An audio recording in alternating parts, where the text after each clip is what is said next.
His wife died by suicide after a 13-month battle with long-haul COVID. He hopes help is on the way for others. CNN filmmaker Nick Guthe says in the months before his wife, Heidi Ferrer, died by suicide, she suffered debilitating long-haul COVID symptoms. It started last summer, with excruciating, unexplained pain in her feet, Guthe told CNN's Alisyn Camerota on Wednesday. Digestive problems followed. She suffered body aches and her heart would race every time she got out of bed. And several weeks before her death last month, neurological tremors began that wouldn't let her sleep for more than an hour at a time, Guthe said. They tried to get answers, but doctors pointed to other causes instead. None which seemed to fit with what Ferrer was experiencing, Guthe told CNN. It took months to get more advanced and accurate testing that eventually led Ferrer to be referred to a long-haul COVID clinic.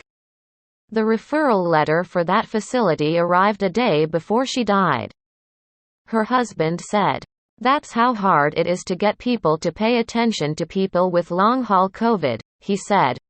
Ferrer was one of what some experts say could be millions of long haulers, people who have faced lingering symptoms after a bout with COVID-19. National Institutes of Health Director Dr.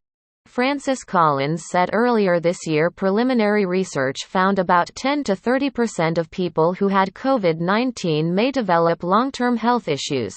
There are potentially hundreds of symptoms, including fatigue, shortness of breath, sleep disorders, anxiety, fevers and gastrointestinal symptoms, all of which can last for months and can range from mild to incapacitating, Collins wrote in February, when he announced an initiative to identify the cause, prevention, and treatments for the post-COVID condition. For now, almost everything about it remains a mystery.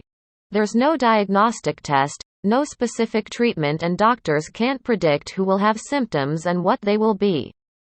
Just hang on, Guthe said his wife got the COVID-19 vaccine in March, after hearing from other long haulers that it helped improve some of their symptoms. But in her case, Guthe said, it didn't help. Neurological tremors continued to keep her up at night and in the last month of her life. Guthe said she had brain fog that made even reading a book almost impossible. She had indicated that if things got really bad she didn't know how she could continue. She didn't know how she could keep going, and I just kept saying, just hang on, hang on. Medical science is moving at the quickest rate it ever has, Guthe said.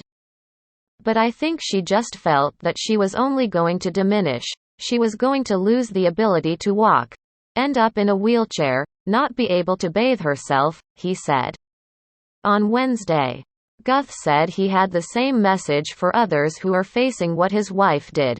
Hang on. I believe that help is on the way.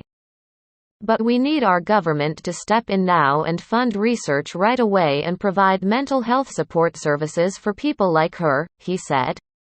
We need to pay attention. And it's not just about suicide. It's about people re-entering the workforce.